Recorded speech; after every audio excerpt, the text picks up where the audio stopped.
Hey everyone, Once Bitten here. So this is game 2 of the Bretonnia Campaign 2013, my Bretonians versus a Lizardmen army.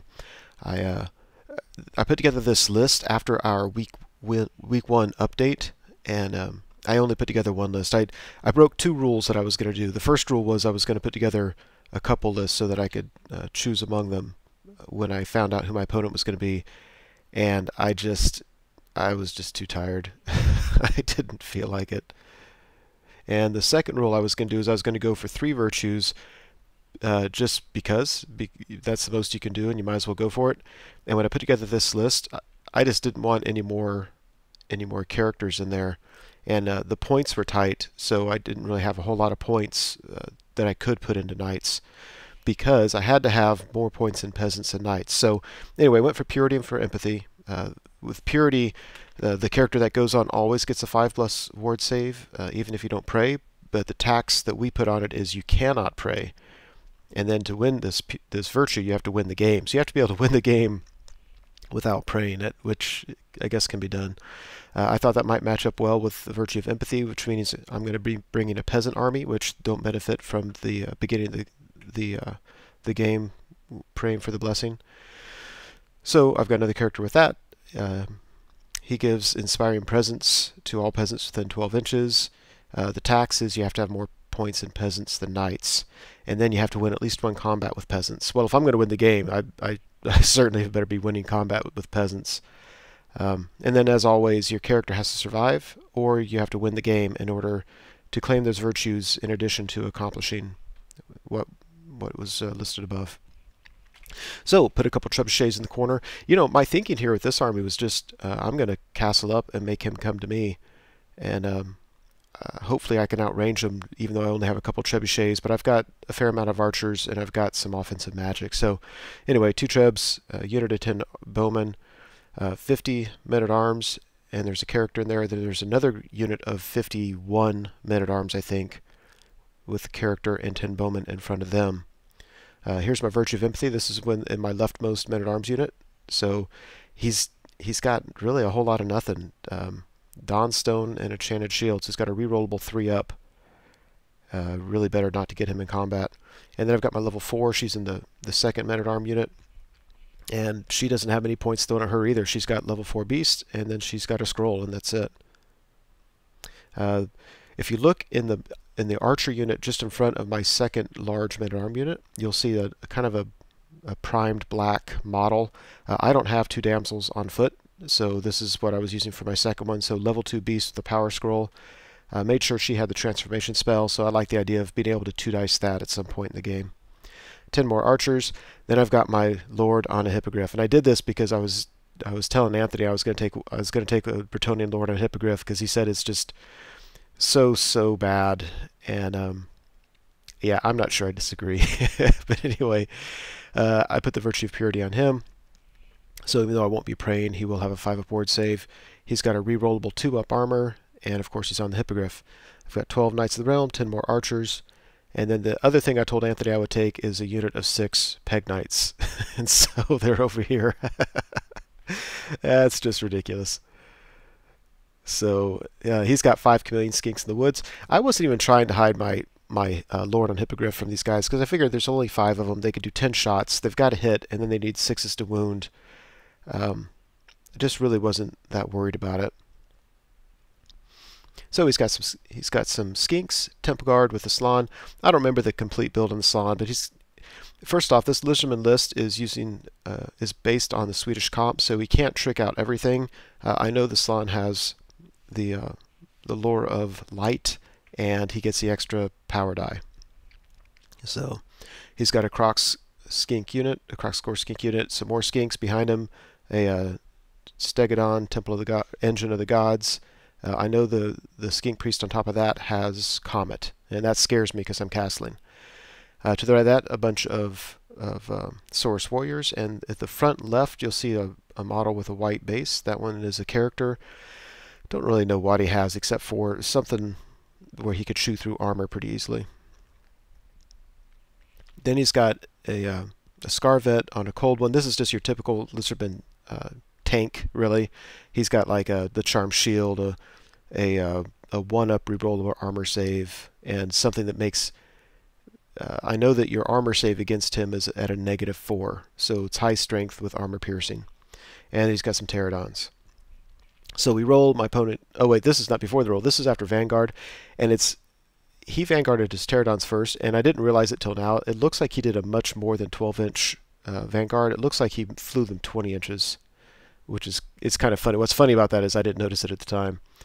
Anyway, and my Peg Knights kind of moved up a little bit. My plan with the Peg Knights is to go after that... I reformed him during the Vanguard so that I could fit between his Saurus unit and his Crocscore unit. I want to hit those skinks and then just overrun between his lines and get behind his lines. And if I can fly him over and maybe charge the rear of his Temple Guard unit later on in the game, that would be great. So that's kind of what I was doing with those guys. So he won the roll to go first. Pterodons fly up, drop rocks on my Peg Knights, and they don't do any wounds, which I thought was very nice. But he does shoot at me with the javelins and with the skinks, and as you can tell, he did 3 wounds, killed one dude and put a wound on another, and then continues to shoot at me or something. I mean, just between shooting or magic or whatever. So Peg Knights is down from 6 to 4. And those stupid chameleon skinks come up and put 2 wounds on my hippogriff. Darn it. The thing only has 4 wounds. Poison's a great counter to it. Yeah. So Bretonnian turn 1. Yeah, lots of charging going on. I got my hippogriff into a unit of skinks, my Knights of the Realm into his chameleons, my Peg Knights into another unit of skinks. Yeah, this worked out nicely because now I can't overrun between his lines, but at least I can overrun and hit the flank of the skink Crocscore unit. My hope is there just to maybe use that as an opportunity to not take too many wounds and maybe kill a Crocscore. So pretty happy with that. Yeah, I did a stand and shoot, put another wound on my hippogriff. Are you kidding me? So this thing's sitting on 1 wound left. What I like about it, though, is his guys are probably going to be stubborn because they're skirmishers and the front rank of them are in the woods. And it actually works for me if it can block his Temple Guard from moving forward. So that's really what I was trying to do here, was charge them. Hopefully it kind of keeps my general alive and winning combat, but have them be stubborn in the woods for a turn so that the Temple Guard can't advance. Because I need to keep them back as long as possible and try to throw rocks in their head. Now what's making that difficult is during my opponent's magic phase, I mean, he has like the Stegodon can do like the 5-up ward against ranged attacks. He's got Phos protection going up. So my trebuchets are really struggling to, they're going to struggle to do anything at all. These are the Knights of the Realm getting revenge on the chameleon skinks. After combat, yeah, the chameleon skinks are dead. I reformed to face the right with my Knights of the Realm. Peg Knights overrun to the flank of the Crocscore unit, and my general... Actually, he does a little bit better than I needed him to. He killed enough so the Temple Guard can walk right on by, and so the Stegodon can go ahead and charge him. But not so much as to overrun or do anything else. So kind of the worst of both worlds there. Lizardmen turn 2. Yeah, both his... On the far right, his Saurus unit and his Scarvet on the cold one, they both charge my Knight of the Realm unit. They need a ton to get there. They both fail. His Engine of the Gods Stegodon crashes into my general. That's not going to go well. There we go. There's the failed charge. Looks like during my last shooting phase, I put some wounds on the pterodons. The pterodons tried to charge the flank of an archer unit that's just below this picture, and they needed kind of a high roll, and they failed it, which is nice because he would have easily won that and then kind of been able to threaten my trebuchets. Yeah, not only is he's coming in with impact hits, but he also is going to do that blast spell. It's kind of a spell during the magic phase, except it automatically goes off, and it does like D6 strength 4 hits with no armor saves. So it's a good way of possibly getting the hippogriff, but very likely being able to kill my lord with it. So the blast goes off. He actually fails to wound my general, which is funny, but the blast puts the last wound on the hippogriff. So my general's lying down, but he's not dead. He's just on foot. And yeah, he's got an uphill battle in front of him. Luckily, when that blast went off, it didn't reach my Peg Knights. He rolled like a 3 for the distance. So after combat, I have 2 wounds on my general, but I got in a challenge with his skink priest, and killed him. So at least, you know, it's no longer an engine of the gods. He can't use his benefits, and he doesn't have the comet anymore, which cost me my scroll the first turn. So happy enough with how that. My general's not long for this game, but okay. So Bretonnian turn 2. Yeah, at this point, there's less charging going on because I don't really have that many knight units on the table, of course, and there's a lot more maneuvering going on. But my Knights of the Realm do charge his Scarvet that's sitting on top of the hill. I don't love that because, one, I don't have a ward save, and he is hitting on 3s, wounding on 2s, and I only have a 6-up armor. So, you know, I'll have a charge, a banner, and I'm starting with 3 ranks, but there's no way I'm going to have 3 ranks after he does his attack. So I'm really hoping just to beat him through combat res and run him down. If you look at the top, the Peg Knights charged in. They just really didn't do anything. False Protection Bubble Spell was up, so I was -1 to hit, and he reformed his Kroxigor unit. So my Peg Knights are going to die. Yeah, there's that charge. I need him just to fluff some of his hits. And I don't think I can get any wounds. Even at Strength 5, he'll have a 3-up rerollable. I don't expect to get any wounds on him. I need to beat him through combat res and run far enough to catch him and get out of line of sight of that Saurus unit, or else I'm in trouble. Take the mage out of the archers, and now I'm just kind of moving archers up, just again to slow them down. You know, I can do double fleas. I can do whatever. Yeah, there it is. So I want my men-at-arms eventually to get tangled up with those Temple Guard, but it needs to not be soon.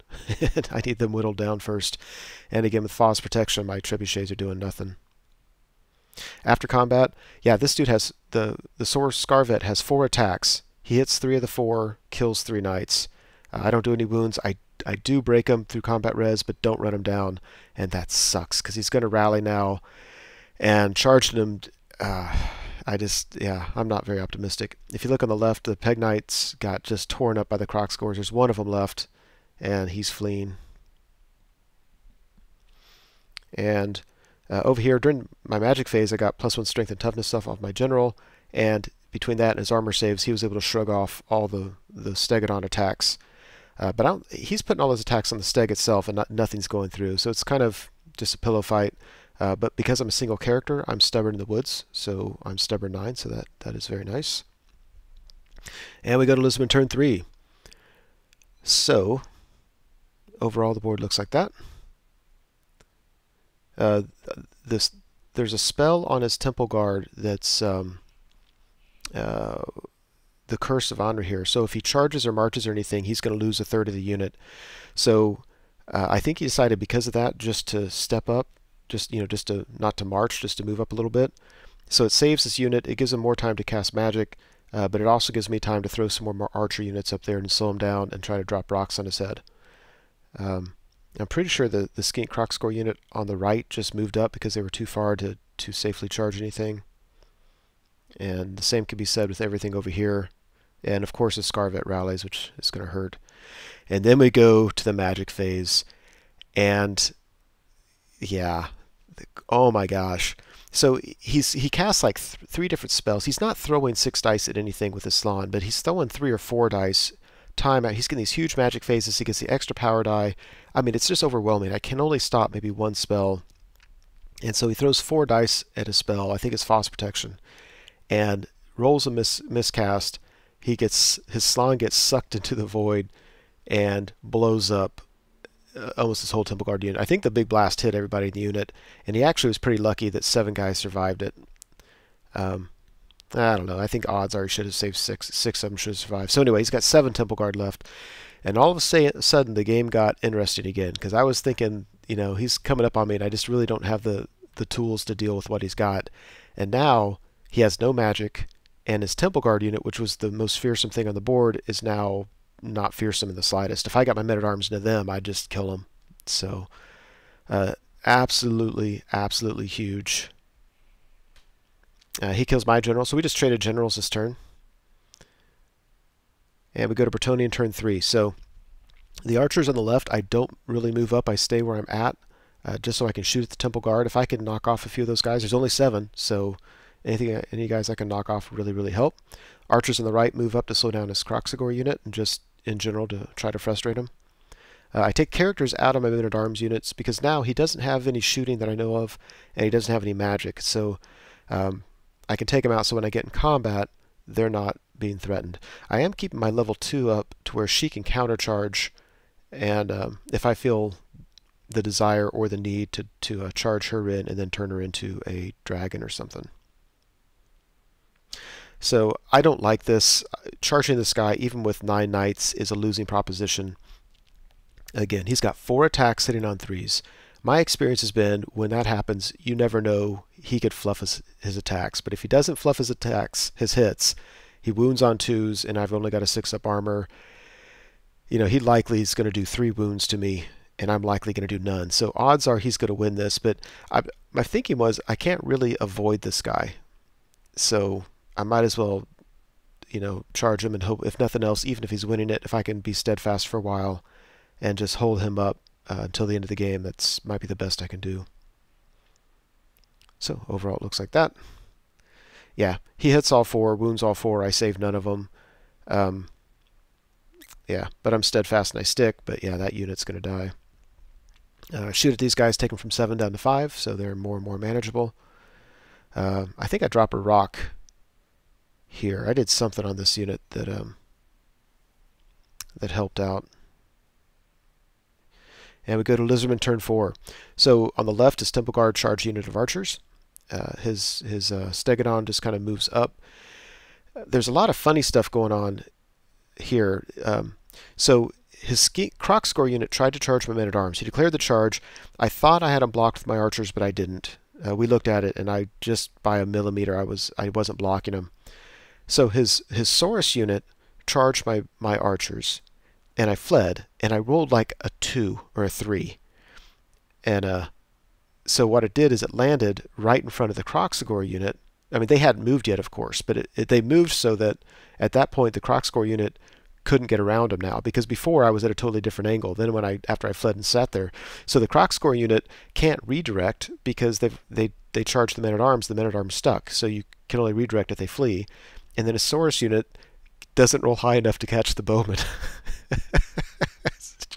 Everything that could go wrong for the Lizardmen is going wrong for the Lizardmen. Because even if he caught the bowman, 1, it would move them up closer to the action. 2, the bowman would be gone. 3, the Croxagore units then would be able to get into the men-at-arms. And when he rolled his distance, he rolled plenty. Yeah, I had Curse of Honor here off on the Saurus unit, and the only good news for him is when he rolled his dangerous terrain, failing on a 1 or a 2, he still only lost like 2 or 3 guys. But for the most part, yeah, they're staying out of combat, which is not good for him. Here's another angle. He's trying to get to my men-at-arms. It's not the end of the world if he gets to him. I would just prefer it to be on my turn so I can know where I need to put my buffs.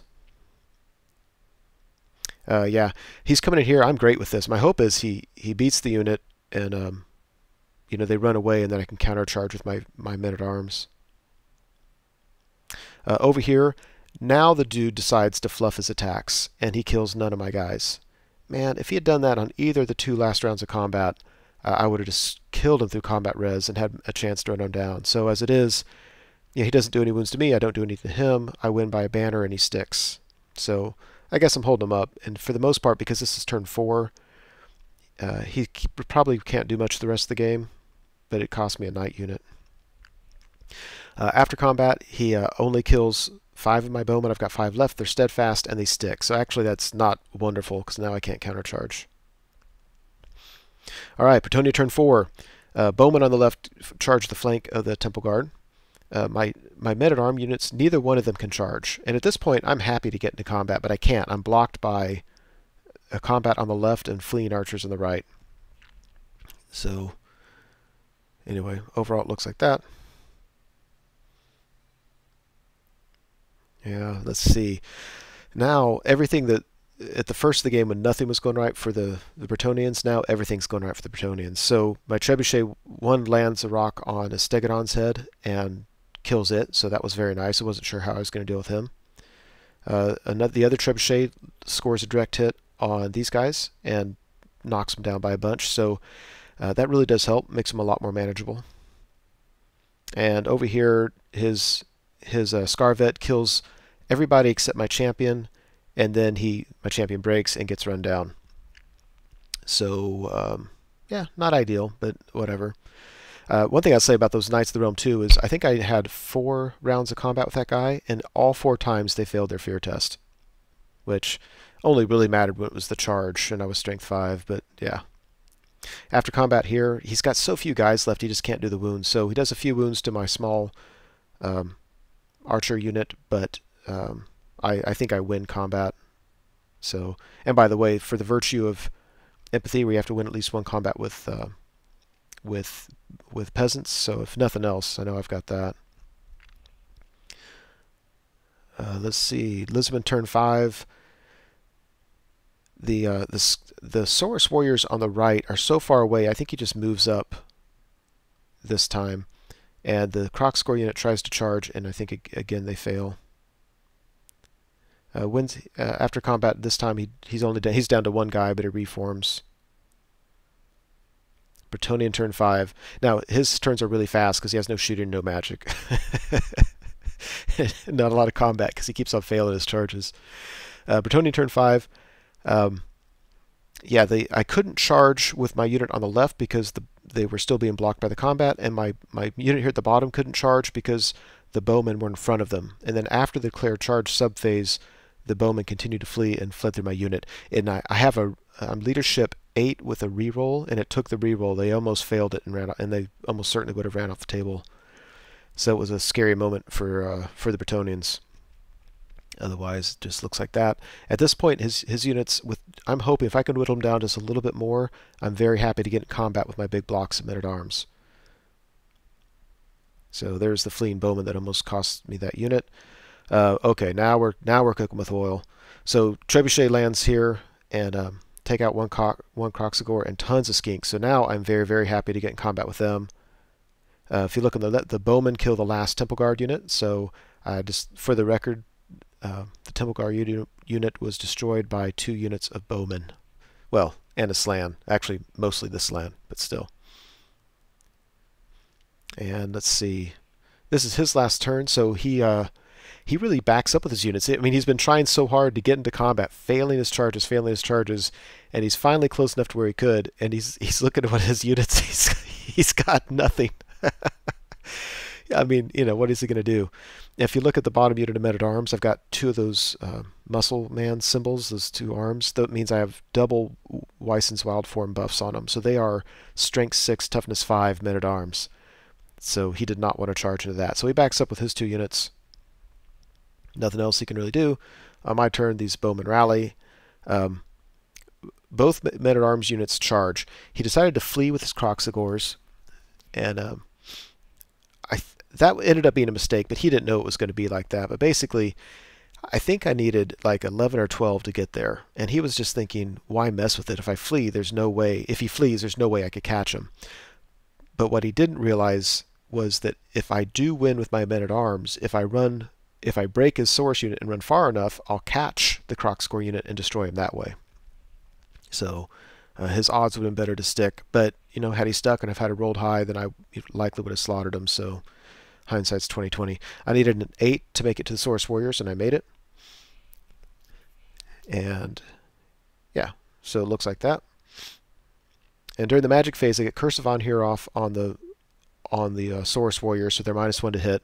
I got double Weissen's buffs on my men-at-arms. I mean, the magic phase totally went my way. Yeah, and it wasn't even a big magic phase. I was throwing, I think, 2 dice at these spells, and they just were all going through. And I get +4 to cast for most of them, and he's got +0. So yeah, that really went the way. So I know I'm gonna win this combat on the right. I just need to make sure he actually breaks. And with cold-blooded, you never know that's going to happen. And if he does break, I need to catch him, or else it's all for nothing. And then ideally roll high enough to catch the Crocs unit, and I can wipe both of them up. And that's exactly what happens. Those men-at-arms on the right tore him up. I mean, they hit pretty well. And once they hit well, it was golden because they were strength 6. So they just chewed him up. Took 3 wounds in return, I think. I mean, just lost next to nothing. Again, because I'm toughness 5.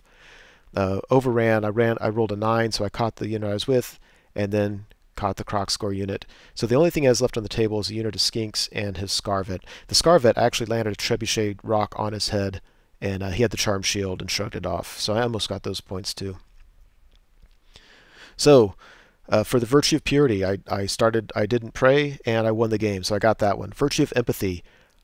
Oh, I can't believe I did this. So I did win 1+ combat with the peasants, but when I added up the points, when I put this list together, one, it was late at night, and when I was thinking more points in peasants than knights, I wasn't counting the hippogriff as points towards knights, because I don't know, something was clicking in my brain where that's not a knight, it's a monster. So if you, because I had the big unit of peg knights, I had the stupid hippogriff, which was so many points, and the unit of Knights of the Realm, I actually have 100 more points in knights than in peasants. I didn't really look at it that closely because I'm using every peasant I have almost. I've got so many peasants on the board. I think I had, well, it depends on how we count it, but I think probably the right way to do it is to say that the hippogriff does indeed count as points towards knights because he's a mount for a knight character. So I lose the Virtue of Empathy because of the way I built my list. Wow. Wow. That's okay. That was a fun game. I really like taking these different kind of lists. I needed some luck for it to go my way, and I got the luck I needed, and so it was a real fun victory. You know, if I have to do the Virtue of Empathy again, and yeah, so I'll take another peasant army. It was fun anyway. So anyway, that was it. Assuming I don't have Virtue of Empathy, I'm going to let Anthony and Melorian decide on that, but I'm comfortable if they say no, I didn't get it.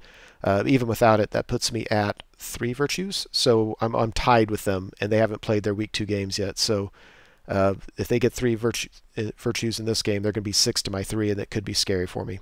But whatever. That's it. Hope you enjoyed it.